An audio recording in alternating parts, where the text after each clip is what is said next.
there's going to be a mix of short question followed by some multiple choice questions.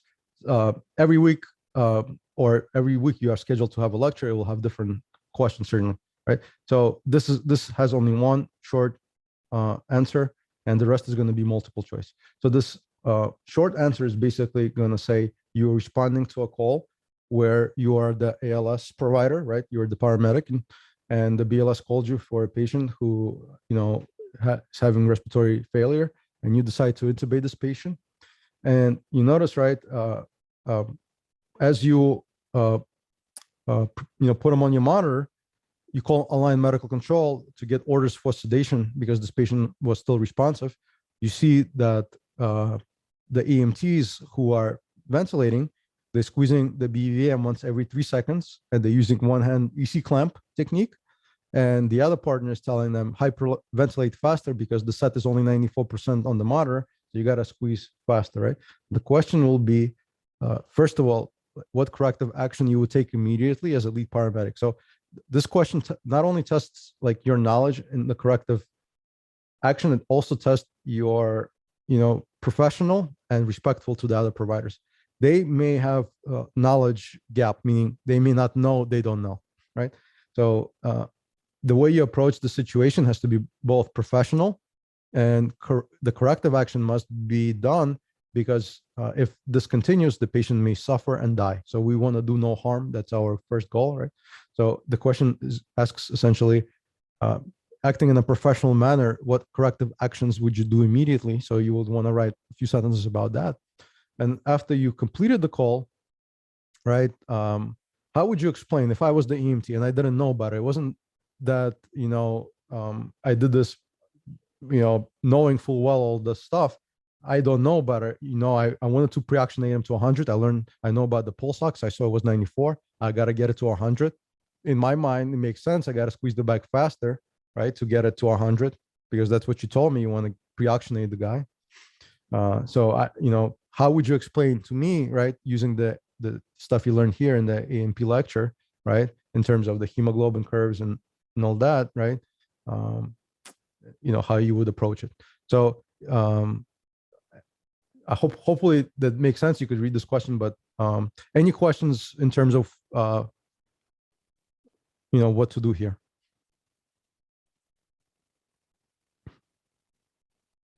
This is clear? You guys can respond. Yeah, it's clear. Okay. Yeah. So and the way I'm gonna grade this is when you come to that session, I'm basically whoever wants to participate, I will certainly keep track, and after the semester progresses, I will know who is participating and who is not. So I'm looking that you are participating, even if you don't have the right answer, but you give me like your thought process. You'll say, what, I think I should do this for these reasons. This makes sense to me. That's great because at least you're thinking, you're applying the knowledge you learn. What I don't want you to do is just sit quietly and not not participate.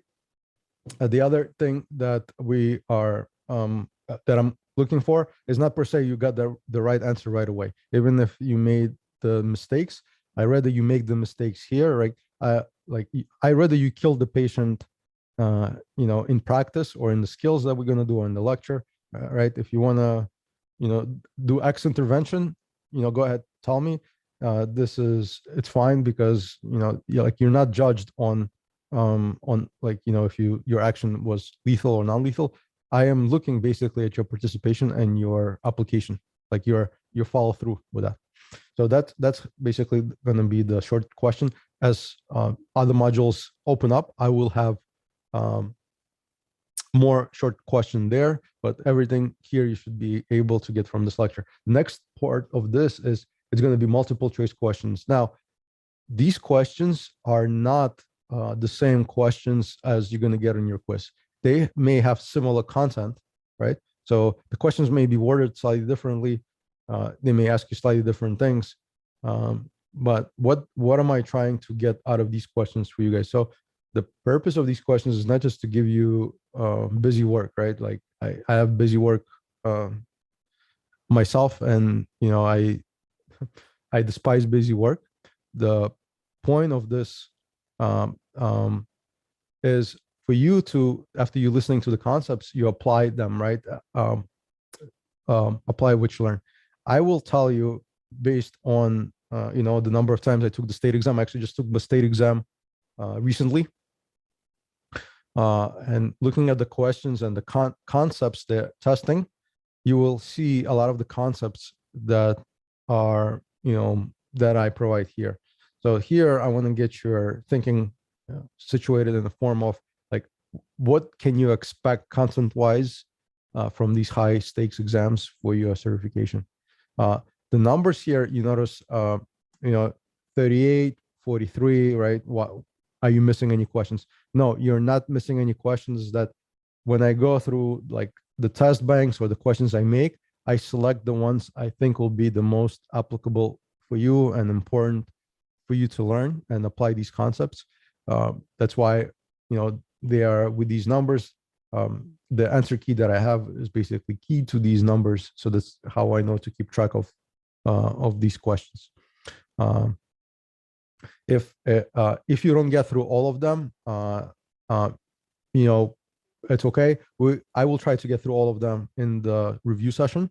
If it so happens that I do not, I probably will finish this up the next review session. The handful that I did not, or maybe just cover them in the lecture that will come.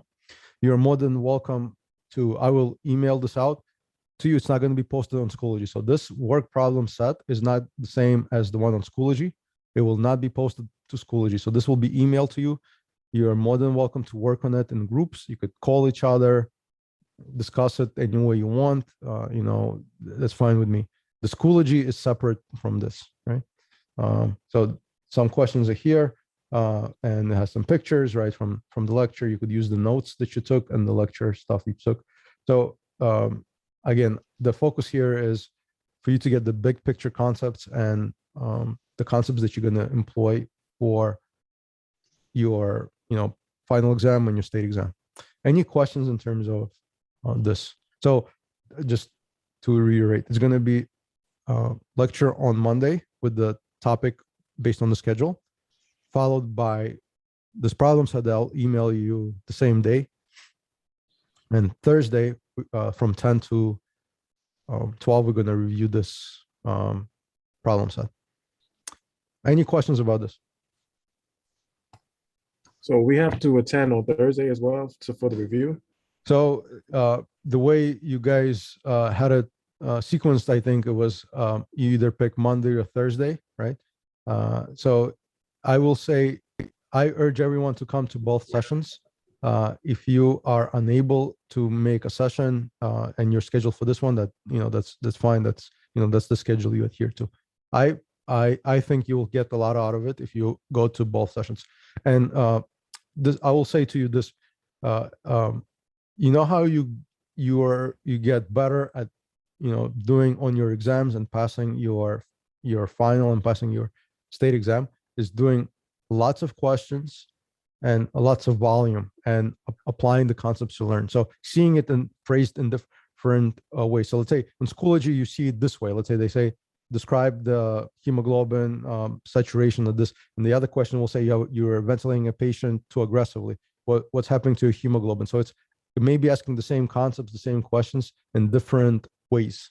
So the more ways you see it, by the time you take your state exam, these concepts will be cemented. So anyway, ask the same question, you understand what's going on.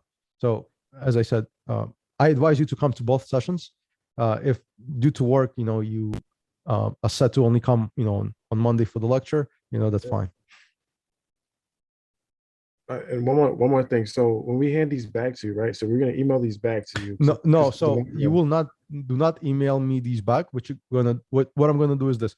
The next Thursday, I'm going to open my screen up like this, and I will say, okay, question number 1, right?